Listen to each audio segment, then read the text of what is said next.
2010 turned out to be a very exciting year in the world of professional boxing, providing for some great fights, knockouts, comebacks, upsets, and storylines. Yes, 2010 went a long way to whet our pugilistic appetites.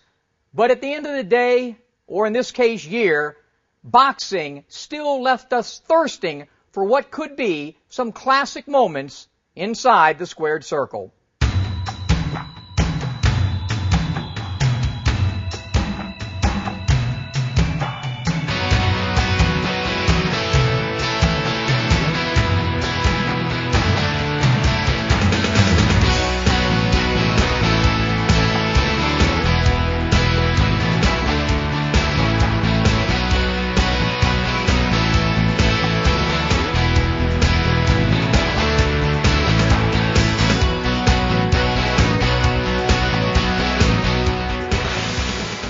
As we head towards the final seconds of the final round of 2010, I thought we'd do, as Don King would like to say, an SKD, something kind of different.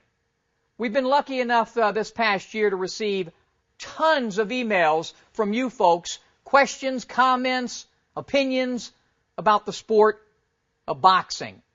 So rather than just rewind and show you a bunch of videos, what we'd like to do is get you folks to participate. You're going to interview me. Producer John Hyatt has selected some of the most riveting questions, and he's going to ask them to me. And I'll let you know that I haven't seen any of these questions, so it's time to go toe-to-toe with Smitty.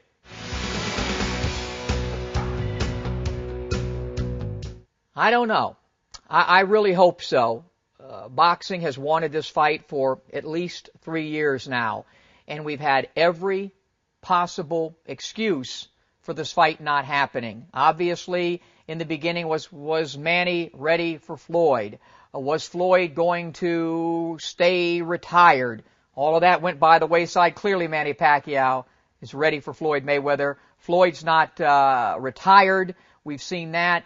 Then there became the whole steroid situation. First, Manny wouldn't agree to take the test the way Floyd wanted him to take the test. Then that went by the wayside, and Manny said, hey, I'll do any kind of testing.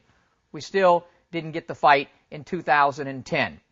Now, Floyd has all of these legal woes going on, which really could put him behind bars and out of action. We'll see how that plays itself out from a legal standpoint, but I really believe that if this fight does not happen within the next 12 months, or I'll go 18 because of the legal situations going on with Floyd, we're not going to see the fight happen. Manny Pacquiao doesn't need the fight and won't need the fight and will, in all likelihood, be retired by that point. As for Floyd Mayweather, Floyd does need the fight.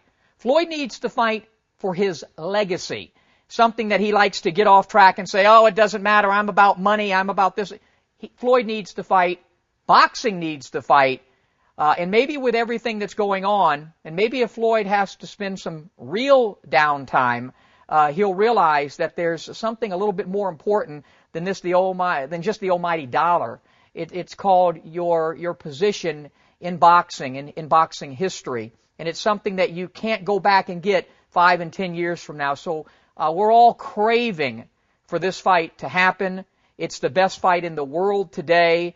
And so I really hope, as do all boxing fans watching, that we get that fight somewhere in 2011. And I think Floyd does too owe the boxing people something. Not only does he owe it to himself, but he does owe us and you something, because all of this money and everything he's received is because of the sport of boxing and you, the fans. And the fans clearly want the fight. So many of the guys that I like so much are really at $140. Guys like Timothy Bradley, guys like Devin Alexander, guys like Amir Khan, who clearly can make that transition up. If you really look at things in the actual welterweight division, who's a welterweight anymore? Is Miguel Cotto a welterweight? Is Manny Pacquiao a welterweight? Is Floyd Mayweather a welterweight? They seem to, when you get to this point in and around 140 pounds all the way up to 154, it seems as though there's no real welterweights anymore, and that's why I think we really should go back to, having way less divisions and having weigh-ins the day of, and then maybe I could answer that question is, who's legitimately 147 pounds other than me right now?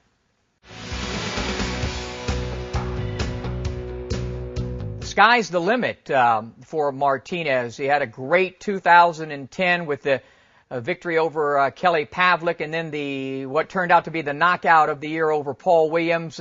There's talk about a fight possibly with Manny Pacquiao if Manny can get that high.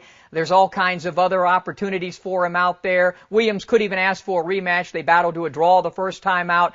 He is one of the most exciting fighters. In fact, he is my fighter of the year based on what he did in 2010. Sky's the limit for Sergio.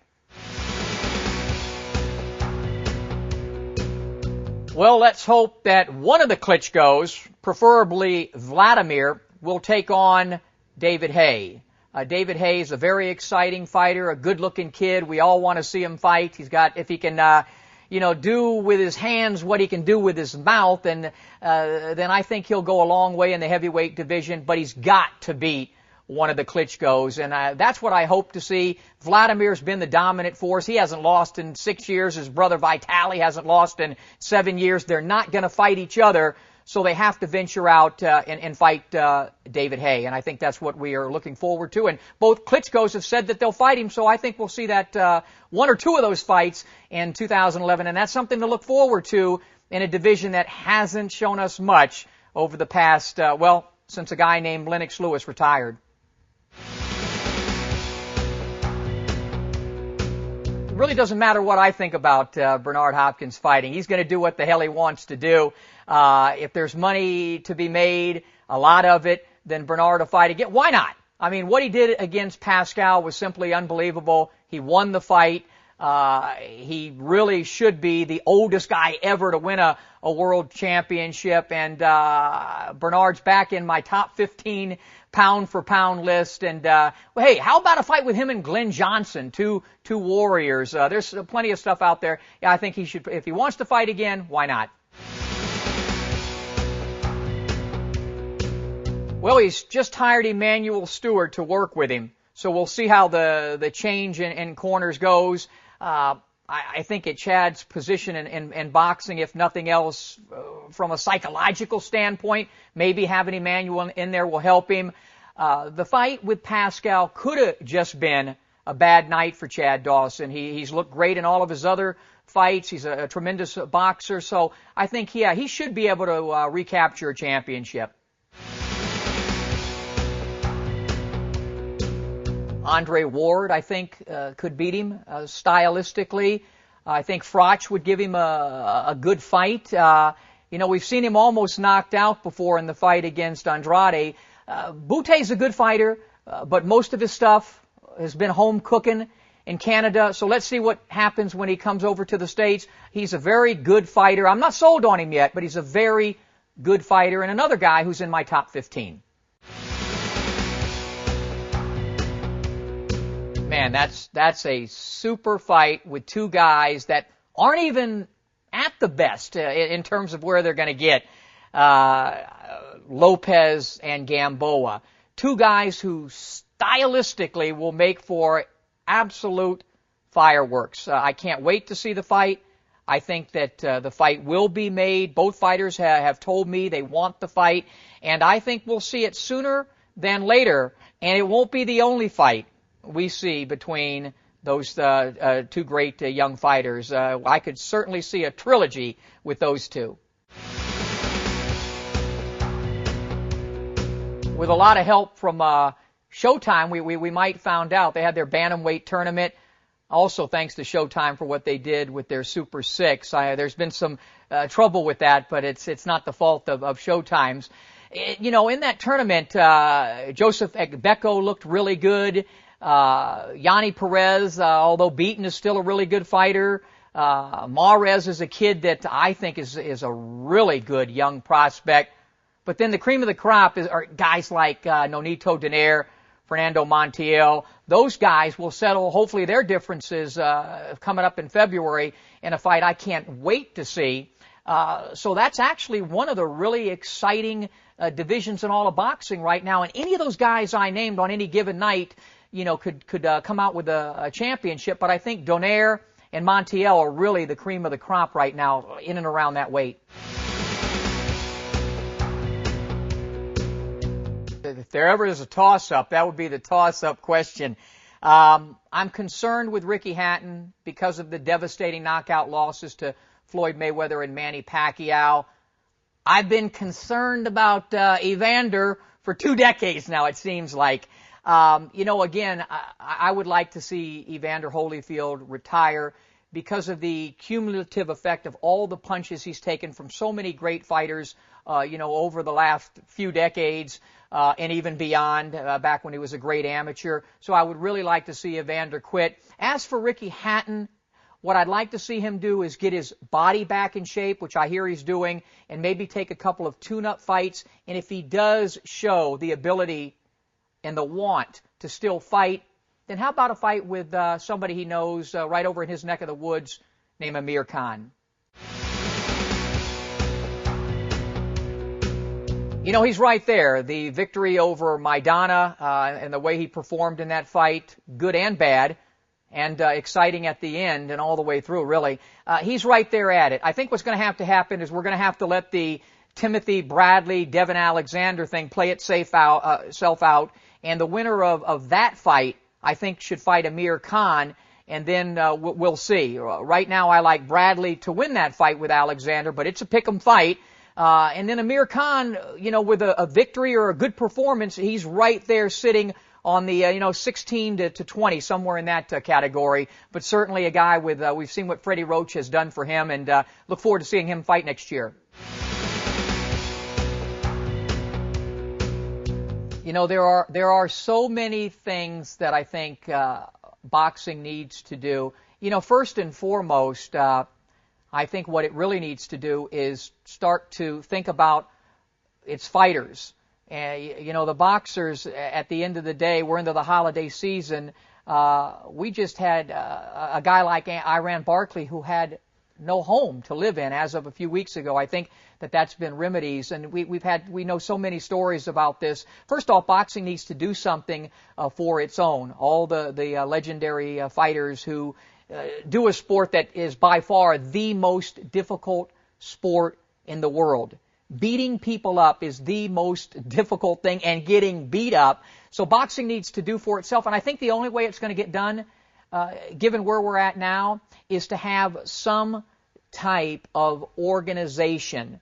That doesn't mean we need to phase out a Top Rank or a Golden Boy or a Don King or a DeBella, but taking these guys and these organizations and their brains, we need to have something that is run by the government, that is structured in a way that there is organization, and that things will be, we can't have all of these bad decisions that we've had. We can't have all the egregious things that happen in the sport in this day and age. We've learned too much, hopefully.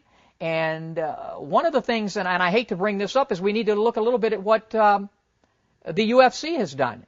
The UFC is organized. They run it like a business. And if boxing would run itself like a business and use that type of, example, I think that the sport can do a lot to structure itself in a way where we won't be asking about, is Floyd going to fight Manny? Because in essence, the fighters wouldn't have a chance or a choice. They would have to. They would have to either fight or they wouldn't get paid, and they wouldn't be a champion. So I think if the sport would start to run itself like a business, a lot of people have gotten rich off of this sport. A lot of people continue to go poor off of this sport. So I think that would be the most important thing, that the powers that be, whether it be the promoters, the HBOs, the Showtimes, all the people that really understand this sport, come together and run it like a business. One of the things that we're so happy about it in this corner and in thiscornertv.com is an organization, a company, a beverage like Tecate that has done so much for the sport of boxing. Other people, I think, will come aboard and realize the success with branding that Tecate has done if boxing again would run itself, I'll say it one last time, run itself like a business. You know, this final video of the year for 2010 really gets me excited about the prospects that lay ahead for the sport of boxing in 2011. Whether Pacquiao and Mayweather comes to fruition or not, there are so many great fights that we'll see in the year ahead. And, you know, boxing is alive and well heading into the new year. We're getting ready to go into our 7th year with our television show In This Corner. In fact, April the 1st will be 7 years without interruption, which is oh so difficult to do in any sport, let alone the sport of boxing. So first off, we want to thank you, the boxing fans, and obviously our major sponsor, Tecate, Cerveza con Carácter, for being a great part of it. For producer John Hyatt, I'm Smitty. Happy New Year, everybody. See you in 2011.